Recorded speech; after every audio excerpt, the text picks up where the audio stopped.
Canada જતી એક ગુજરાતી યુવતી મુંબઈ એરપોર્ટ પર પકડાયા બાદ હવે આ મામલાની તપાસ મુંબઈની ક્રાઇમ બ્રાન્ચને સોંપી દેવાઈ છે.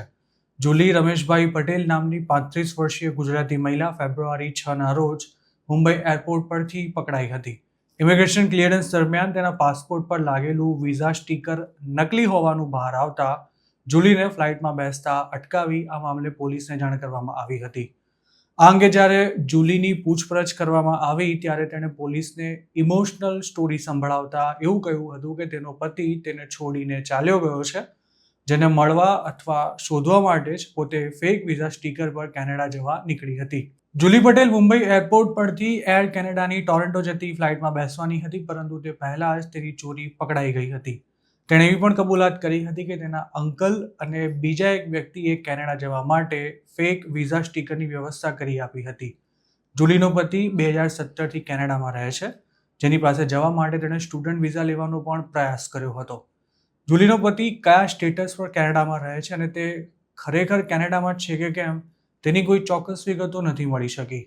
ગુજરાતમાં એવા ઘણા કેસીસ બન્યા છે કે જેમાં પતિ અથવા પત્ની પોતાના જીવનસાથીને ઇન્ડિયામાં જ છોડીને વિદેશ જતા રહ્યા હોય અને તેના કારણે ઘણા લોકોના ઘર પણ ભાંગ્યા છે.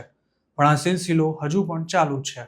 પતિને શોધવા કે પછી મળવા માટે કેનેડા જવા માંગતી જુલીએ લીગલી કેનેડા જવાનો પ્રયાસ કર્યો હતો, પરંતુ તે IELTSમાં યોગ્ય સ્કોર નહોતી કરી શકી, જેના કારણે તેની પાસે લીગલી જવાના બીજા કોઈ ઓપ્શન્સ નહોતા રહ્યા, જેથી તેણે આખરી ઉપાય તરીકે વિઝિટર વિઝાના નકલી સ્ટીકરની વ્યવસ્થા કરી કેનેડાની વાટ પકડી હતી, પરંતુ તેની યાત્રા મુંબઈ એરપોર્ટ પર જ પૂરી થઈ ગઈ હતી.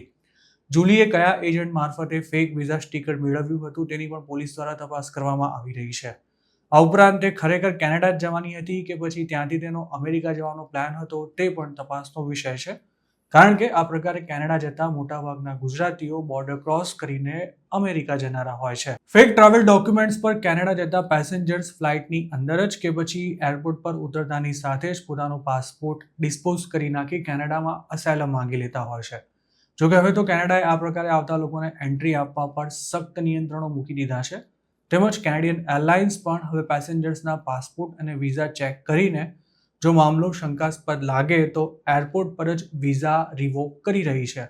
6 મહિના પહેલા ઘણા ગુજરાતીઓના વિઝા આ જ પ્રકારે રિવોક કરી તેમને એરપોર્ટ પરથી જ ઘર ભેગા કરી દેવાયા હતા. છેલ્લા 8 મહિનામાં ફેક વિઝા સ્ટીકર પર કેનેડા જતા અનેક ગુજરાતીઓ એરપોર્ટ પર પકડાયા પણ છે, જેમાં મોટાભાગનાની ધરપકડ દિલ્હી એરપોર્ટ પર થઈ હતી અને તેમને જેલની હવા પણ ખાવી પડી હતી. મહેસાણાના એક કપલને આવા જ કેસમાં અરેસ્ટ કરી તેમના એજન્ટને શોધવા માટે દિલ્હીની પોલીસે ગુજરાતમાં ધામા પણ નાખ્યા હતા, પરંતુ પેસેન્જરની ધરપકડ થયાની જાણ થતાં જ તેમનો એજન્ટ અંડરગ્રાઉન્ડ થઈ ગયો હતો.